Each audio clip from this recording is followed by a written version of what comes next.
Hello, ici Dorine, Et Cyril, des investisseurs sereins. après plusieurs années de travail en tant qu'ingénieur, nous nous sommes lancés en investissement immobilier. Après 5 années d'acquisition, nous étions devenus libres financièrement. Dans ce podcast, nous vous partageons les stratégies et les bonnes pratiques pour développer votre intelligence financière. Dans le but non seulement d'être plus riche sur le papier, mais avant tout pour devenir plus libre et plus heureux. Alors, ouvrez grand vos oreilles et préparez-vous à atteindre vos objectifs. Faire les travaux soi-même ou surtout pas. Hello les investisseurs sereins, j'espère que vous allez bien. Aujourd'hui, on va parler d'une question que l'on m'a posée sur Instagram. J'avais fait une petite boîte à questions et c'est Mathieu, d'ailleurs c'est un ancien membre du club, qui m'avait suggéré ce titre d'épisode et ça m'a tout de suite inspirée. Alors, concernant les travaux, j'ai envie de vous dire qu'il n'y a pas de bonne réponse, mais il y a des dangers. Alors, il y a 2 dangers. Le danger, déjà, lorsque l'on veut faire ses travaux soi-même. Je le sais, il y a des personnes qui ont une petite tendance, on va dire, économe, pour le dire politiquement correctement. Une tendance économe, du coup, ils se disent, si je fais moi-même, ça va coûter moins cher, et donc ils se lancent corps et âme dans des travaux et le font eux-mêmes. Mais le danger, c'est qu'en fait, tu t'embourbes dans tes travaux, tu te démotives et du coup le fait de faire des travaux, ça te met dans une situation où ça te dégoûte de ton investissement. Ton compagnon ou ta compagne te dit plus jamais d'investissement parce que je te vois jamais, t'es épuisé, t'as mal au dos, tu te casses ta santé, etc., etc. Donc ça, c'est le grand danger des gens qui aiment faire les travaux. J'en connais beaucoup, mais je considère en tout cas qu'ils avancent très lentement, leur vie de famille en pâtit. Donc, c'est ça le gros danger. Mais, et vous allez voir, après on va voir l'autre biais. Le surtout pas. Si jamais vous vous dites, non, je fais surtout pas de travaux et je ne fais rien. Dans le danger à se dire ça tout de suite, ça peut être, entre guillemets, d'avoir une forme de distance vis-à-vis des travaux, de se dire, en fait, moi, je veux rien faire du tout, même pas monter les meubles. Je prends une architecte d'intérieur qui fait tout. J'ai un architecte qui gère aussi mes travaux dans leur ensemble. Je ne fais rien, je vais pas dedans. Voilà, limite, je vais même pas visiter le chantier. Et ça, en fait, c'est pas bon non plus. Parce que là, vous rentrez dans un autre extrême de je veux pas du tout y toucher. Et moi, je suis pas fan et c'est aussi parfois des personnes ont des budgets qui sont plus limités avec des compétences et donc ça peut être malin de se dire écoute, par exemple, la démolition, souvent la démolition, en vrai, ça saoule les artisans de la faire. Donc ça peut être intéressant pour certains profils de se dire attends, vas-y, ça je le prends, je sais faire et ça je le prends, je sais faire. Donc voilà. Déjà, les 2 grands dangers, vous avez compris. Le danger numéro 1, quand on veut tout faire soi-même, c'est qu'on s'embourbe, on n'avance pas, on se dégoûte, et donc au final, on perd de l'argent. Et l'autre problème, si jamais on veut surtout pas faire de travaux, pas trop s'y impliquer, etc., le danger, c'est qu'on paye beaucoup trop cher les travaux. Finalement, le bien, il n'est pas si rentable que ça.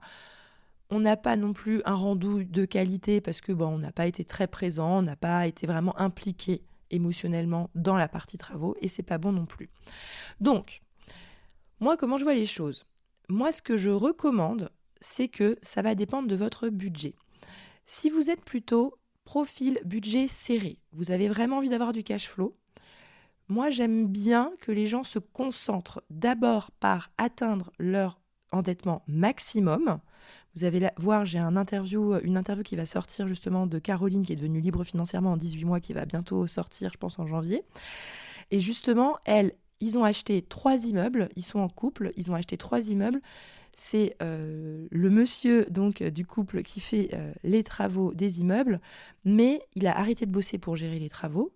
Et les chiffres des immeubles sont excellents et entre guillemets, il n'y a plus besoin de s'endetter. Là, ils ont fini un cycle et ils terminent les travaux de ce cycle. Donc ça, je trouve ça malin parce qu'ils vont réussir à faire des travaux à moindre coût, ça va booster leur cash flow, ils vont vraiment être à l'aise financièrement. C'est juste, entre guillemets, un moment difficile à passer pour celui qui fait les travaux et forcément pour le compagnon ou la compagne qui supporte plus la vie de famille à ce moment-là parce que l'autre est fatigué de gérer le chantier et de faire même lui-même ses travaux. Mais ça en vaut vraiment la peine. Okay ? L'autre cas de figure, Et c'est ça que j'aime pas du tout, c'est quand vous faites vous-même les travaux, mais que vous n'avez pas vraiment terminé votre cycle d'investissement. Donc vous êtes en plein cycle d'investissement et vous vous embourbez à gérer les travaux d'un immeuble, alors qu'en réalité, votre priorité, c'est d'encore d'acheter le deuxième et le troisième avant d'arrêter de bosser. Vous voyez ou pas un petit peu l'idée par rapport aux travaux? Et évidemment, ça concerne plutôt des budgets serrés. D'accord ? Moi, je considère des budgets serrés, c'est-à-dire que vous voulez vraiment du cash flow, arrêtez de bosser, vous n'avez pas non plus des centaines de milliers d'euros de côté, donc ça peut être une excellente solution. Et par contre, les personnes qui ont honnêtement les reins solides, d'accord, qui gagnent bien leur vie, qui ont, on va dire, de l'argent de côté, qui ont de quoi voir venir, et en plus de ça, leur taux horaire au travail est plutôt bon, bah, quel est l'intérêt pour eux de faire des travaux soi-même, alors qu'en réalité, ils gagneraient plus d'argent à aller à leur travail habituel et déléguer le chantier. Donc dans ce cas-là, ne déléguez pas déléguez absolument les travaux, faites par contre un bon suivi de chantier. Et moi par contre, je suis absolument persuadée qu'un bon suivi de chantier, c'est hyper méga important parce que les finitions, le rendu, en fait, ça fait partie du métier d'investisseur et on ne peut pas s'en dédouaner. Donc, vous voyez, j'ai pas un avis non, faut pas faire les travaux ou oui, il faut les faire. Moi, j'observe juste factuellement des investisseurs qui font eux-mêmes les travaux, mais j'ai l'impression qu'ils avancent à vitesse d'escargot et qui prennent pas de hauteur sur ce qu'ils font, sur les priorités, et ils avancent pas. Et en réalité, ce qui vous enrichit le plus, c'est d'enchaîner les investissements. Voilà, en fait, c'est aussi simple que ça. Voilà. Enchaîner les investissements, c'est ça qui va vous rendre riche.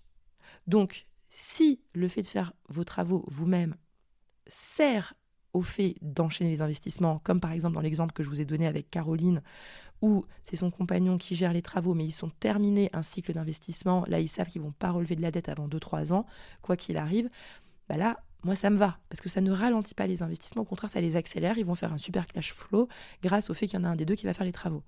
Mais si le fait de faire les travaux, c'est au détriment de rechercher un nouveau bien immobilier, de continuer à bosser pour gagner bien votre vie parce que vous avez un travail qui est rémunérateur, mais dans ce cas-là, ça n'a strictement aucun sens. Si ça met aussi en vrac votre vie de famille, que votre compagnon ou votre compagne ne vous supporte plus parce que vous n'êtes pas assez disponible pour la famille, tout ce qui va se passer, c'est que l'autre personne, elle va vous dissuader d'investir en immobilier et elle va pas vouloir que vous recommenciez. D'ailleurs, c'est ce qui arrivait avec Cyril et moi après notre 3e immeuble, parce que pour la petite anecdote, au premier immeuble, là, on travaillait, on était à temps plein. Donc là, on rentrait toutes les 2-3 semaines faire le suivi de chantier. Évidemment, le chantier n'avançait pas aussi vite que si on avait été là tous les jours, mais il avançait, on avait un différé total, donc c'était plutôt pas mal. Et le chantier avance et ça se passe bien parce qu'on a chacun nos travails respectifs à Paris à temps plein et on gère ça à distance en y allant de temps en temps le week-end. Le 2e immeuble, pareil, on fait ça, on est à distance. Cyril prend quand même quelques jours de congé pour aller gérer les choses un peu plus sur place, notamment le montage de meubles, ça prend beaucoup de temps. D'ailleurs, le premier immeuble aussi, on avait posé une semaine de congé pour monter les meubles. Mais en même temps, c'était pas mal. C'était pas trop mal, on a vraiment pu fignoler les détails, etc. Voilà, c'est ce qu'on a gagné aussi en expérience, en qualité de meubles, voilà, on est sans regret. Mais par contre, le 3e immeuble, ce qui s'est passé, c'est qu'on avait arrêté de bosser parce qu'on avait terminé notre cycle d'investissement, on avait le droit de lever le pied parce qu'on savait que le cash flow du 3e immeuble allait largement subvenir à nos besoins et qu'en attendant, on avait l'argent nécessaire pour attendre la fin des travaux et donc déjà arrêter de bosser. Et là, ce qui s'est passé, c'est que Cyril a passé sa vie sur le chantier. Alors, il ne faisait pas les travaux lui-même, mais c'était quand même un grand immeuble qui était sous forme de maison au départ, qu'on a découpé en 15 appartements. Donc, je peux vous garantir que le chantier, il était assez colossal, qu'il y avait tous les jours du monde sur le chantier, que ça bougeait dans tous les sens et que Cyril, en fait, il y allait tout le temps. Et en fait, il y allait tellement. Là, on avait déjà quitté nos travails, on habitait déjà sur place, pas très loin du 3e immeuble, du coup. Et en fait, moi, ça m'a dégoûtée, quoi. Moi, je lui ai dit, moi, c'est niette, en fait. On refait pas un 4e immeuble pour que je te vois pas pendant 1 an. Et donc, c'est ce qui, finalement, a, fait que on a arrêté d'investir parce que la vie de famille n'allait plus. N'allait plus parce que j'étais en mode... Attends, on a fait tout ça pour ça, tous ces investissements pour ça, pour qu'en fait je te vois jamais. Mais en fait, ça m'intéresse pas là. Et en soi, on était assez alignés quand même en se disant, de toute façon, après le 3e immeuble, on est libre financièrement, donc pourquoi continuer à racheter un 4e immeuble ? Mais si on avait été moins dégoûté, peut-être qu'on avait été moins présent lors des travaux, que Cyril avait été plus disponible, qu'on avait réussi à mieux gérer justement ces travaux en étant moins présent sur le chantier tous les jours. Lui, il aidait un peu, il participait, on gérait les... Enfin bref, je vous imagine même pas, je crois que j'avais déjà raconté, on avait même hébergé des peintres qui étaient moins chers, qui étaient venus dormir chez nous. Enfin bref, ça a été tout un cirque pour payer moins cher le chantier. Et en fait, tout ce qu'on a gagné en faisant ça, c'est juste, entre guillemets, le ras-le-bol de stop, on arrête, on n'achète plus de 4e immeuble. On n'en avait pas besoin, parce qu'on était devenu libre financièrement. Mais si on avait mieux géré ce chantier-là, on aurait peut-être enchaîné plus rapidement. Donc là, en l'occurrence, la bonne nouvelle, c'est qu'on est sur notre 4e immeuble. Mais c'est ça que j'avais envie de vous dire. Il faut gérer finalement les travaux par rapport à votre énergie et je ne veux pas que ça vous casse dans votre cycle d'investissement. Il faut que ce soit bien réfléchi, bien stratégique et que vous gardiez cette vue d'ensemble. D'ailleurs, ça me fait penser à un membre du club qui est à fond pour faire des travaux lui-même et moi, je lui fais attention, tu as une belle capacité d'endettement. Je ne dis pas le nom, mais peut-être qu'il se reconnaîtra. Tu as une très belle capacité d'endettement, il ne faut surtout pas que tu t'embourbes. L'important, c'est d'avancer et de clôturer ce cycle d'investissement à fond sur les immeubles, l'argent que tu lèves. Et après, peut-être dans un second temps, quand tu auras atteint un seuil d'investissement suffisant et que tu pourras te dire, vas-y, j'ai terminé mon cycle, pourquoi pas sur la fin de cycle garder quelques chantiers pour toi, pour le plaisir, pour gagner un petit peu de renta. Mais il faut vraiment cerner ses priorités par rapport à ses objectifs. Voilà, donc c'est pas oui, non, je suis pas radicale de l'un ou de l'autre. Je considère que il y a des profils que ça peut être pertinent. Il faut juste faire super attention que ça ne vous casse pas dans votre élan. Et c'est ça pour moi la vraie conclusion. D'ailleurs, je pense à certains comptes Instagram que je suis où je vois des investisseurs passer leur week-end à faire des travaux, mais je me dis mais c'est pas viable, quoi. C'est pas viable. Sauf si c'est un début d'investissement et que tu te lances là-dedans pour le lancement. Enfin, je sais pas comment dire. Parce que t'as pas beaucoup de moyens, tu vas avoir du cash flow et donc t'as pas le choix et t'as terminé ton cycle et limite tu quittes ton travail et tu gères ton chantier. Mais si t'es vraiment, entre guillemets, un investisseur qui a déjà avancé, et j'en vois, il y a des gens, même au 10e appart, ils font encore leurs travaux et ils continuent à ce rythme-là. Mais enfin... C'est dommage. Voilà.